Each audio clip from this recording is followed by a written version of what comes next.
اللہ کے نام سے شروع جو بڑا مہربان اور نہایت رحم کرنے والا ہے۔ معزز سامعین کرام، ہم ویڈیوز کی ایک ایسی سیریز شروع کرنے جا رہے ہیں جن میں فرضی اور من گھڑت روایات کے بارے بتایا جائے گا، جو روایات ہم نے بہت پڑھی اور سنی ہیں۔ اس میں کچھ تو ایسی ہیں جو کچھ علماء کرام بھی بیان کرتے ہیں، لیکن جب ان پر تحقیق کی گئی تو پتہ چلا کہ زیادہ تر بنا سند کے بیان کی جا رہی ہیں۔ میری آپ دوستوں سے گزارش ہے کہ اگر کسی کو ان روایات کی اصل سند ملے تو میری رہنمائی ضرور فرمائیں،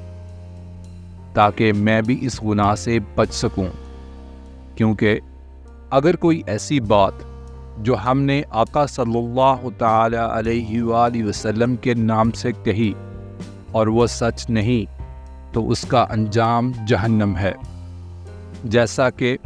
ارشاد نبوی صلی اللہ تعالی علیہ وآلہ وسلم ہے۔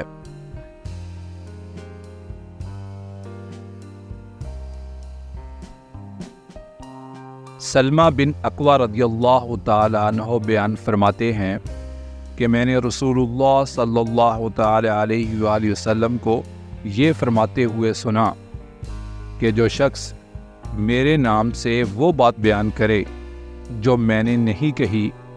تو وہ اپنا ٹھکانہ جہنم میں بنا لے۔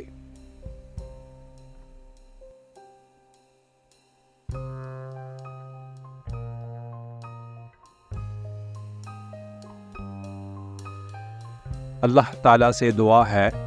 کہ ہمیں ایسی باتوں سے بچنے کی توفیق عطا فرمائے، آمین۔